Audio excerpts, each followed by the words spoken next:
चलो हम लोग हाइब्रिडाइजेशन एक ऑर्गेनिक का बहुत इंपॉर्टेंट टॉपिक है वो करने वाले हैं। अगर ऑर्गेनिक में हाइब्रिडाइजेशन निकालना नहीं आया तो मतलब तुम्हें ऑर्गेनिक अभी स्टार्ट करने के लायक नहीं हो। सबसे पहला टॉपिक कुछ अपन कर सकते हैं तो वो है हाइब्रिडाइजेशन। अब देखो ये बहुत सिंपल होता है, बस थोड़ी सी चीज़ें पता होना चाहिए कि कैसे निकालते हैं। अब देखो सबसे पहले एक बेसिक फार्मूला देखो, स्ट्रक्चर। हमें किसी भी कंपाउंड में जिसका फॉर्मूले में हाइब्रिडाइजेशन निकालना है उसमें तीन चीज़ों का ध्यान रखना है कि उसमें सिग्मा बॉन्ड कितने हैं, उसका लोन पेयर नंबर कितना है, और अगर उस पर कोई चार्ज है तो अगर नेगेटिव है तो हम काउंट करेंगे, पर अगर उसमें फ्री रेडिकल या फिर पॉजिटिव है तो हम काउंट नहीं करेंगे। कौन सा होना चाहिए? नेगेटिव चार्ज होना चाहिए। ठीक है, अभी हम क्वेश्चन से समझेंगे कैसे। सबसे पहले सिग्मा। अब सिग्मा क्या होता है? अगर सिंगल बॉन्ड है किसी के बीच में, जैसे कार्बन कार्बन के बीच में सिंगल बॉन्ड है, तो जो पहला बॉन्ड होता है इसको हम सिग्मा बोलते हैं। जैसे पहला बॉन्ड तो क्या हो गया? सिग्मा। अब अगर दूसरा बॉन्ड है तो उसको हम पाई बोलते हैं। ठीक है, और अगर तीसरा बॉन्ड है तो पहला तो सिग्मा, दूसरा पाई, और तीसरा भी पाई। सिग्मा पाई पाई। ठीक है, तो ये जो सिग्मा बॉन्ड है हमें ये काउंट करना है कि कितने सिग्मा बॉन्ड है। जैसे इसमें अब लोन पेयर देखो, तो इसमें लोन पेयर नहीं होता, इसकी वैलेंसी 4 होती है। ठीक है, इसमें लोन पेयर नहीं होता। लोन पेयर किस में होता है? नाइट्रोजन में होता है, ऑक्सीजन में होता है। कितने होते हैं हमें पता होना चाहिए। अगर पता है तो जल्दी से कमेंट डाउन करो। अब देखो जो भी कंपाउंड दिया होगा उसके number of sigma bonds count करेंगे, उसके लोन पेयर काउंट करेंगे, उसके नेगेटिव चार्ज को काउंट करेंगे, उनको ऐड करेंगे, और ऐड करने के बाद अगर 2 आता है तो उसकी हाइब्रिडाइजेशन होगी sp। इसको कैसे? sp। याद रखना, s के ऊपर कुछ नहीं है मतलब 1 है, p के ऊपर कुछ नहीं है मतलब 1 है, मतलब s और p ब्लॉक में 1 1 इलेक्ट्रॉन है, और 1 + 1 होता है 2। sp2 मतलब s के ऊपर कुछ नहीं है तो 1 है, p के ऊपर कितना दिया है? 2। 2 + 1 कितना होता है? 3। sp3 मतलब sp3 कुछ नहीं है 1, 3 + 1 4। तो ऐसे निकालते हैं। अब देखो क्या होता है, p के पास 3 इलेक्ट्रॉन्स जाते हैं, 3 शेल होते हैं। ठीक है, उसके बाद p के शेल्स खत्म हो जाते हैं, तो नेक्स्ट इलेक्ट्रॉन जब बढ़ता है तो वो जाता है d में। d के पास होते हैं 5, ये हो गया p। d के पास होते हैं 5, मतलब अप टू 5 इलेक्ट्रॉन से भर सकता है। तो ये 3 पे ख़त्म हो गया। अब इसके बाद अगर 5 आ रहा है, जैसे 3 पे ख़त्म हो गया, 3 + 1 4। अगर मान लो सम करने के बाद 5 आ रहा है तो कैसे करोगे? 1 + 3, 3 + 1 4। अब देखो पी के ऊपर तो 4 चढ़ नहीं सकता क्योंकि इसके पास सिर्फ 3 ही ब्लॉक है, तो अब अगला इलेक्ट्रॉन कहाँ जाएगा? डी में। ठीक है, तो ये डी के ऊपर 1 चढ़ गया। अब मान लो अगर 6 इलेक्ट्रॉन है तो अगला 2 इलेक्ट्रॉन कहाँ जाएगा? डी में, तो sp3 d2। ऐसे सिक्वेंस चलती है। इतना कॉम्प्लिकेटेड खैर आता नहीं है, यहीं तक आता है 2 3 4 5 तक, बट एक बार देख लो, पता होना चाहिए। अब हम कुछ क्वेश्चन सॉल्व करेंगे, उससे पहले हमें एक टेबल पता होना चाहिए। देखो ये बहुत ही बेसिक टेबल है। अगर ये आप अभी भी याद नहीं कर रहे हो, साइंस लेने के 6 7 साल बाद भी अगर आपको ये टेबल याद नहीं है तो कोई मतलब नहीं है। अब देखो याद होना चाहिए, हर चीज़ ट्रिक से याद नहीं की जाती है। बचपन में आपने पीरियोडिक टेबल याद की होगी, लेकिन अब इसको थोड़ा अच्छे से याद करो। 3rd है, 4th 5th 6th और 7th, ये इसके एलिमेंट्स हैं, और ये भी है कि इसमें कितने इलेक्ट्रॉन्स होते हैं। अब जैसे फॉर एग्जाम्पल नाइट्रोजन में कितने इलेक्ट्रॉन होते हैं? 5। अब मैं एक एग्जाम्पल देती हूँ। नाइट्रोजन के पास कितने इलेक्ट्रॉन होते हैं? 5। हमें पता है 5 इलेक्ट्रॉन की कॉन्फ़िगरेशन कैसी होती है? 2 8।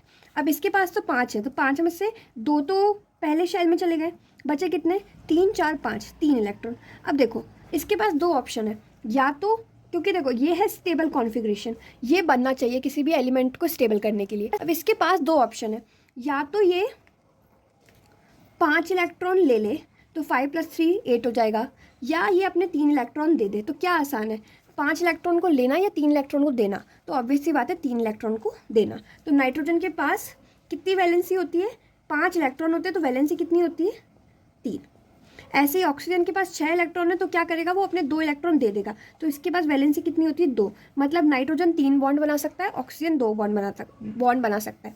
ऐसे ही सबके साथ चलता है। अब हम कुछ एग्जाम्पल सॉल्व करेंगे यही वाले फॉर्मूले को यूज़ करके। ये देख लो ध्यान से, number of sigma plus lone pair plus अगर नेगेटिव चार्ज है तो काउंट करेंगे। इन सबको ऐड करने के बाद देखेंगे क्या कॉन्फ़िगरेशन बन रहा है। ठीक है, इसी का यूज़ करते हुए अब हम कुछ सॉल्व करेंगे। मैं एक काम करती हूँ, उसको ऐसे, चलो ऐसे कर देती हूँ। मैंने कुछ एग्जाम्पल्स लिखे हैं, इसको ध्यान से देखना। BeCl2, बी क्या है? बेरिलियम। बेरिलियम का पीरियोडिक टेबल में कितना आता है number? Hydrogen, helium, lithium, beryllium, beryllium आता है 4 नंबर पे, तो उसके 2 इलेक्ट्रॉन्स अलग हो जाएंगे, बचेंगे कितने, 2 इलेक्ट्रॉन्स।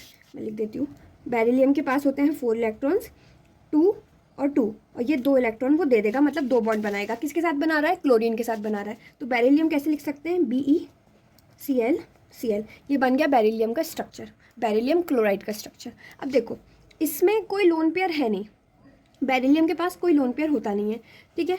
अब इस फॉर्मूले के अकॉर्डिंग हमें लोन पेयर चाहिए, नेगेटिव चाहिए, और नंबर ऑफ सिग्मा बॉन्ड्स चाहिए। अब देखो बेरिलियम क्लोराइड में ना ही तो कोई नेगेटिव चार्ज दिख रहा होगा आपको, ना ही तो इसमें लोन पेयर है, तो इसमें क्या है, केवल सिग्मा बॉन्ड। कितने हैं, 1 सिग्मा 2 सिग्मा, तो कितना हो गया, इसको ऐड करने के बाद कितना रहा, 2। तो बेरिलियम क्लोराइड की कॉन्फ़िगरेशन कितनी हो जाएगी, ये हो गई, इसको मैं दूसरे पेन से लिख देती हूँ, ये हो गई sp हाइब्रिडाइजेशन, ठीक है, 2 sp हाइब्रिडाइजेशन। अब नेक्स्ट है Cl3, B क्या है इसमें, बोरोन।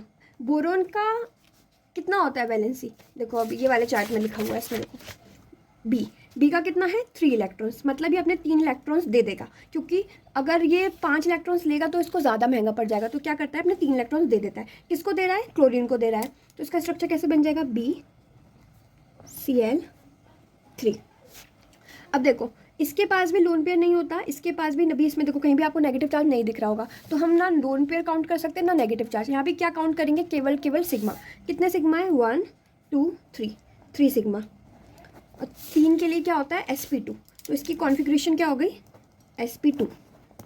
ऐसे सिंपल जीपैट में आते हैं, बट अगर थोड़ा सा भी गलती करी तो ये क्वेश्चंस गलत हो जाते हैं, नंबर देके जाते हैं क्वेश्चन, तो इनमें गलती नहीं करना है। ये लग रहे होंगे कि अरे तो बहुत ईजी है, लेकिन यार करना पड़ता है, अगर तुम प्रैक्टिस नहीं करोगे ना यही भूल जाओगे कि क्या था। अब देखो AlCl3, aluminium chloride, AlCl3 again ये इसी फैमिली का है, ये अगेन 3 इलेक्ट्रॉन्स देगा, तो इसका कैसा बन जाएगा, Cl, इसके पास भी लोन पेयर नहीं होता है, इसके पास भी कोई नेगेटिव चार्ज नहीं दिख रहा है हमको, तो इसके पास भी क्या है, केवल सिग्मा। 3 सिग्मा काउंट हो गए, इसकी भी कॉन्फ़िगरेशन कितनी हो गई, sp2, 2 + 1 3। अब देखो CH4 का क्या हो गया, कार्बन, ये हो गया हाइड्रोजन हाइड्रोजन हाइड्रोजन, ठीक है, CH4 बन गया। इसके पास कितने हैं, 4 सिग्मा, 4 सिग्मा के लिए कॉन्फ़िगरेशन कितनी हो रही है, sp3, तो ये हो गया sp3। अब देखो हर बार ऐसा चार्ट देखने की जरूरत नहीं, अपन ऐसे भी बना सकते हैं। जैसे ये CCl4 है, तो इसका स्ट्रक्चर बनाया, कितने सिग्मा है, 4 सिग्मा। 4 सिग्मा को कैसे लिखोगे, s के ऊपर 1, बचे हुए कितने 3, तो sp3। 1 को काउंट नहीं करते ऐसे लिखने में, तो उसको लिख देंगे sp3 कॉन्फ़िगरेशन। PCl5, ये बन गया PCl5, ठीक है। इसके पास भी पोटेशियम के पास, सॉरी फॉस्फोरस के पास लोन पेयर होता है, इसलिए आपने इसके 2 स्ट्रक्चर देखे होंगे, एक तो PCl5, एक PCl3। अगर PCl5 बनाते हैं स्ट्रक्चर में, अगर ये इसके पास होते हैं 5 इलेक्ट्रॉन, यहाँ से देखो इसके पास होते हैं 5 इलेक्ट्रॉन्स, अगर ये 5 के 5 इलेक्ट्रॉन का यूज़ करके स्ट्रक्चर बनाए तो इसके पास कोई भी लोन पेयर नहीं बचता है PCl5 के पास। तो अभी इसमें देखो तो कोई भी लोन पेयर नहीं, कितने सिग्मा बॉन्ड है, 5 बॉन्ड, मतलब 5 सिग्मा। 5 सिग्मा को कैसे लिखोगे, sp3, 3 + 1 4, अब क्या बच रहा है, d, तो 5 के लिए क्या हो गया, sp3,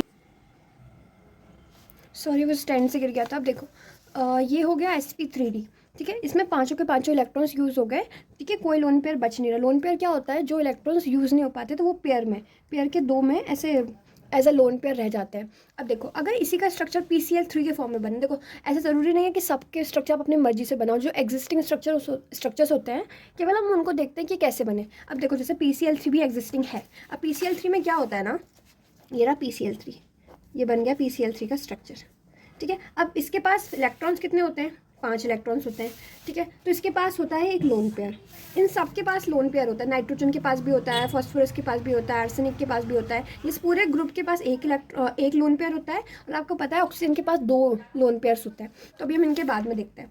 अब देखो PCl3, इसके पास 1 इलेक्ट्रॉन है, तो हमारा फॉर्मूला क्या था, हमको नंबर ऑफ सिग्मा देखने हैं, हमको नंबर ऑफ लोन पेयर्स देखने हैं, और हमको देखने हैं नेगेटिव चार्ज। नेगेटिव चार्ज तो उसमें ऐसा कुछ है नहीं, सिग्मा कितने हैं, 1 2 3, ठीक है। लोन पेयर कितना है, 1, 3 + 1 कितना हो गया, 4, नेगेटिव चार्ज तो है नहीं, और 4 के लिए हमारा क्या बनता है, sp3।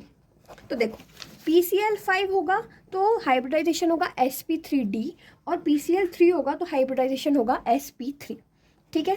अब नेक्स्ट देखो ये वाला एक देखो NH3, ठीक है। नाइट्रोजन के पास कितनी वैलेंसी होती है? 3। ठीक है, ये हाइड्रोजन के साथ बन गए। और एक लोन पेयर होता है, ठीक है। इसके पास क्या बनेंगे? 3 प्लस लोन पेयर का 1, ये हो गया 4। इसकी हाइब्रिडाइजेशन कितनी हो जाएगी? sp3, 3 + 1 4। ठीक है। नेक्स्ट है वाटर, H2O। अब H2O का स्ट्रक्चर कैसा होता है? ये रहे हाइड्रोजन, ऑक्सीजन, हाइड्रोजन। अब हमको पता है ऑक्सीजन के पास कितने होते हैं? 6 इलेक्ट्रॉन। ठीक है, तो कितनी वैलेंसी बनाता है? ये 2, तो ये बन गई इसकी 2। लेकिन ऑक्सीजन वाले के पास लोन पेयर कितने होते हैं? 2। ये हमें याद होनी चाहिए, कुछ आप एक बार सर्च करना लोन पेयर, अगर कन्फ्यूजन हो रहा है। मेनली नाइट्रोजन और ऑक्सीजन का आता है, इतना तो याद रखो कि नाइट्रोजन के पास 1 होता है, ऑक्सीजन के पास 2 होते हैं। अब देखो 2 लोन पेयर, तो इसके पास क्या बनेगा? सिग्मा कितने हैं? 2। लोन पेयर कितने हैं? 2। और नेगेटिव ऐसा कुछ है नहीं, तो कितना हो गया? 4। 4 के लिए बन गया sp3। अब अगर चार्ज वाला देखें, जैसे कि ये हो गया NH4 पॉजिटिव। अब चार्ज कब लगेगा? जब आपका इलेक्ट्रॉन, मतलब प्लस का मतलब क्या होता है? आपके पास इलेक्ट्रॉन की कमी है और बॉन्ड बन चुका है, मतलब इलेक्ट्रॉन नहीं था आपके पास, उससे ज़्यादा बॉन्ड बन चुका है, इसलिए इसके ऊपर लग गया प्लस चार्ज। ठीक है, ये दिख नहीं रहा है, सॉरी, हाँ, ये लग गया प्लस चार्ज। इसका स्ट्रक्चर कैसे बनेगा? NH, नाइट्रोजन के पास कितनी वैलेंसी होती है? 3, तो ये बन गई 3। लेकिन अभी क्या हो रहा है? एक हाइड्रोजन एक्स्ट्रा है, तो उस हाइड्रोजन को कैसे बनाते हैं? ऐसे। ठीक है, मतलब इलेक्ट्रॉन शेयरिंग में हुआ है। ठीक है, हाइड्रोजन एक्स्ट्रा है और इसकी वजह से इसके ऊपर चढ़ गया पॉजिटिव चार्ज। अब सिग्मा कितने हो गए? सिग्मा कितने हो गए? 1 2 3 4, तो हो गए 4 सिग्मा। प्लस लोन पेयर इसमें बचा क्या? अभी लोन पेयर होता तो ये कैसे बनता? अगर लोन पेयर होता तो लोन पेयर का ही तो इलेक्ट्रॉन ये बना रहा है, इसलिए अभी इसके पास लोन पेयर एज सच नहीं है, तो उसके पास है सिग्मा। अब मैंने क्या बोला था? बताओ इसमें चार्ज काउंट करोगे कि नहीं करोगे? ठीक है, देखो नहीं करोगे। चार्ज क्यों नहीं काउंट करोगे? क्योंकि मैंने बोला था कि फॉर्मूले में क्या आया है कि नेगेटिव चार्ज होना चाहिए, तो हम काउंट करेंगे। मतलब इलेक्ट्रॉन होना चाहिए, नेगेटिव मतलब इलेक्ट्रॉन ज़्यादा है, पॉजिटिव मतलब इलेक्ट्रॉन कम है। तो अगर नेगेटिव होता तो हम इलेक्ट्रॉन काउंट करते, लेकिन यहाँ पे क्या है? पॉजिटिव, तो हम काउंट नहीं करेंगे। तो इसके पास भी कितना हो गया? 4। 4 मतलब कितना होता है? sp3। ठीक है, अब एक और एग्जाम्पल लेते हैं। हम लेते हैं एग्जाम्पल के H3O पॉजिटिव का। ठीक है, H3O पॉजिटिव कैसे बनेगा? ये बन गया हाइड्रोजन, ये बन गया ऑक्सीजन, ये बन गया हाइड्रोजन, इसके पास एक हाइड्रोजन पहुंच गया। अब देखो यहाँ पे यहाँ पे भी देखो H2O था। ठीक है, 2 लोन पेयर थे, 2 हाइड्रोजन थे, क्योंकि वैलेंसी 2 थी। ऑक्सीजन की अगेन वैलेंसी कितनी होती है? 2 होती है, लेकिन यहाँ पे लग गया एक हाइड्रोजन एक्स्ट्रा। अब यहाँ पे क्या किया था हमने? इसके पास होता था एक लोन पेयर, तो एक लोन पेयर ने एक एक्स्ट्रा हाइड्रोजन लगा के ऊपर पॉजिटिव लगा दिया था। अब इसके पास होते हैं 2 लोन पेयर, तो एक लोन पेयर यूज़ करके ये हाइड्रोजन बना लेगा जैसे इसने बनाया था, लेकिन इसके पास अभी भी एक और लोन पेयर बचा है, क्योंकि ऑक्सीजन के पास 2 लोन पेयर होता है और नाइट्रोजन के पास 3 लोन पेयर होते हैं, सॉरी 1 लोन पेयर होता है। ठीक है, अब इसके पास एक और लोन पेयर एक्स्ट्रा में बचा है, तो अब हम कैसे काउंट करेंगे? सबसे पहले सिग्मा बॉन्ड काउंट करेंगे। कितने हो गए? 3 सिग्मा। प्लस लोन पेयर कितना बचा? अभी 1। वैसे कितने होते हैं? 2, लेकिन एक इसने ये बना लिया एक्स्ट्रा हाइड्रोजन, तो अभी इसका एक लोन पेयर खत्म हो गया, तो बचा एक लोन पेयर। 3 sigma plus 1। अब चार्ज कौन सा है? पॉजिटिव है, तो काउंट नहीं करेंगे। तो ये कितना हो गया? ये भी कितना हो गया? 4। तो कितनी हो गई इसकी वैलेंसी H3O पॉजिटिव की? आपके अकॉर्डिंग कितनी हो गई? sp3, है ना? ये हो गई sp3। अब एक और एग्जाम्पल लेते हैं। चलो, ये बहुत क्वेश्चन आता है, इसलिए कुछ बहुत इंपॉर्टेंट एग्जाम्पल्स है जो बिल्कुल प्रैक्टिस होने चाहिए, गलत होने का सवाल ही नहीं होता। अब हो गया CO2। CO2 का स्ट्रक्चर कैसे बनता है? कार्बन के पास कितनी वैलेंसी होती है? 4। ऑक्सीजन के पास होती है 2। ठीक है, 2 ऑक्सीजन है, कार्बन को अपने 4 बॉन्ड बनाना है, तो कैसे बनाएगा? 2 ऑक्सीजन के साथ ऐसे, CO2। अब देखो ये हो गया सिग्मा, ये हो गया सिग्मा। अभी नीचे वाले कैसे होते हैं? ये हो गए पाई, ये हो गए पाई, तो पाई तो काउंट होता नहीं है। अब ऑक्सीजन के पास, अब देखो इन टाइप के क्वेश्चंस में क्या आता है? वो ऐसा पूछ लेंगे कि find hybridisation of carbon in CO2, या वो बोलेंगे hybridisation of oxygen in CO2। ज़रूरी नहीं है कि जो कार्बन की हाइब्रिडाइजेशन निकले वही ऑक्सीजन की निकले, अलग अलग निकलती है, इसलिए अलग अलग निकालते हैं। अब अगर कार्बन का देखो, तो क्या कार्बन के पास कोई लोन पेयर है? नहीं है। ठीक है, कार्बन बना कितने बॉन्ड रहा है? सिग्मा बॉन्ड बना रहा है 2। ठीक है, ये बना रहा है 2 सिग्मा बॉन्ड, तो कार्बन के लिए क्या हो जाएगा? 2। ठीक है, अब इसके पास कोई चार्ज है? नहीं है, तो इसकी हाइब्रिडाइजेशन कितनी बनेगी? sp1 तो कार्बन की हाइब्रिडाइजेशन कितनी हुई? sp। अब इसी में अगर ऑक्सीजन की निकालें तो क्या होगा? ऑक्सीजन, दोनों एक जैसे ऑक्सीजन है, ऑक्सीजन के कितने बॉन्ड है? 2। इसके पास लोन पेयर कितने हैं? 2, तो ये कितना हो गया? 2 + 1 3। ठीक है, 3 मतलब sp 2। ठीक है, अब मैं आपको एक क्वेश्चन सॉल्व करने के लिए देती हूँ, मुझे उसका आंसर बताना। ठीक है, क्वेश्चन क्या है, CO3 2 नेगेटिव, इसमें हाइब्रिडाइजेशन फाइंड करो। अच्छा चलो ये भी मैं ही करवा देती हूँ। इसको क्या बोलते हैं सबसे पहले, CO3 2 नेगेटिव को इसको बोलते हैं कार्बोनेट। अब कार्बोनेट में हाइब्रिडाइजेशन कैसे निकालें, सबसे पहले स्ट्रक्चर बनाना आना चाहिए। CO3, हमें पता है कार्बन की वैलेंसी कितनी होती है 4, मतलब इसके पास 4 बॉन्ड बनाने की पावर है। और ऑक्सीजन कितनी है 3, मतलब किसी ना किसी एक ऑक्सीजन के साथ डबल बॉन्ड बनेगा, तो हमने बना दिया डबल बॉन्ड। बाकी के 2 पे बन गए ऑक्सीजन ऑक्सीजन। अब 2 नेगेटिव भी है, ठीक है, इसमें ध्यान रखना नेगेटिव है। अब 2 नेगेटिव भी है, तो 2 नेगेटिव कहाँ चढ़ेंगे, सबसे पहले एक नेगेटिव यहाँ चढ़ेगा, एक नेगेटिव यहाँ चढ़ेगा, क्योंकि देखो कार्बन पे तो चढ़ेगा नहीं, क्योंकि इसके पास 4 बॉन्ड थे, चारों कंप्लीट हो गए और इसके पास लोन पेयर था नहीं। अब ऑक्सीजन पे एक नेगेटिव चढ़ गया, इसका मतलब क्या हुआ कि ऑक्सीजन ने अपना, जो इसके पास ऑक्सीजन कितने बॉन्ड बना सकता है 2, लेकिन इसने क्या किया, एक ही बॉन्ड बनाया, इसकी वजह से इसका एक नेगेटिव चढ़ गया, मतलब एक इलेक्ट्रॉन इसने अपने शेयर नहीं करा, अपने पास ही रखा। ठीक है, अगर ये यहाँ पे डबल बॉन्ड बना लेता तो ये नेगेटिव नहीं चलता, लेकिन अगर ये डबल बॉन्ड बना लेता तो कार्बन के पास कितने हो जाते, 1 2 3 4 और 5, लेकिन कार्बन के पास 5 नहीं होते हैं, कार्बन के पास केवल 4 ही होते हैं, इसलिए ये ऑक्सीजन अपना एक और इलेक्ट्रॉन यूज़ करके डबल बॉन्ड नहीं बना सकता। पर इसके पास कैपेबिलिटी है बनाने की, पर वो बना नहीं पा रहा है कार्बन की वजह से। ये हमें थोड़े से कॉन्सेप्ट क्लियर होने चाहिए। अब नेक्स्ट चीज़ क्या होगी, ऑक्सीजन के पास 2 लोन पेयर भी हैं, ठीक है, करेक्ट। ठीक है, अब देखो इन 2 ऑक्सीजन का हाइब्रिडाइजेशन एक ही निकलेगा क्योंकि एक जैसे हैं, लेकिन इस ऑक्सीजन का हाइब्रिडाइजेशन अलग निकल सकता है और इस कार्बन का भी अलग निकलेगा। तो यहाँ पे बेसिकली 3 चीज़ों के हाइब्रिडाइजेशन निकलेंगे, 1 2 और 3, क्योंकि इनका सेम ही रहेगा तो कोई मतलब नहीं है, एक का निकाल लेंगे वैसे ही इसका निकलेगा। अब सबसे पहले अपन इसका निकालते हैं। सबसे पहले हमें क्या काउंट करना है, नंबर ऑफ सिग्मा, सिग्मा कितने हो गए 1, ठीक है, नंबर ऑफ लोन पेयर कितने हो गए 2, ठीक है, नेगेटिव चार्ज काउंट होगा, हाँ होगा क्योंकि नेगेटिव है और नेगेटिव चार्ज हम काउंट करेंगे अगर है तो ये कितना है 1, तो ये कितना होगा 2 + 3 + 1 4, 4 मतलब कितना होता है sp3, करेक्ट। तो ये ऑक्सीजन के पास कितने हो जाएगा हाइब्रिडाइजेशन, sp3, इसके पास भी कितना होगा sp3। अब कार्बन के पास कितने सिग्मा है, 1 2 और 3, 4 नहीं है क्योंकि ये चौथा तो पाई है, ठीक है, तो कितने सिग्मा हो गए 1 2 3, कार्बन के लिए हो गए 3 सिग्मा, प्लस लोन पेयर है नहीं है, प्लस नेगेटिव चार्ज है नहीं है, तो कितना होगा 3 3 मतलब sp2, 2 + 1 3। अब ये वाले ऑक्सीजन, इसके पास भी अगेन कितने लोन पेयर हैं 2, ठीक है, सिग्मा कितने हैं 1 सिग्मा, प्लस लोन पेयर कितने हैं 2, और क्या कोई चार्ज है इसके पास नहीं है तो 0, 2 + 1 3 3 मतलब अगेन sp2। तो ये निकालना आ गया। अब मैं आपको कुछ सॉल्व करने के लिए देती हूँ, कोशिश करना, मुझे आंसर्स बताना, मैं देखती हूँ सही कर रहे हो या गलत। ये सॉल्व करो चलो। SO2 और SO3 इनकी हाइब्रिडाइजेशन निकालना, कोई प्रॉब्लम आती है तो मुझे बताना, मैं सॉल्व कर दूँगी।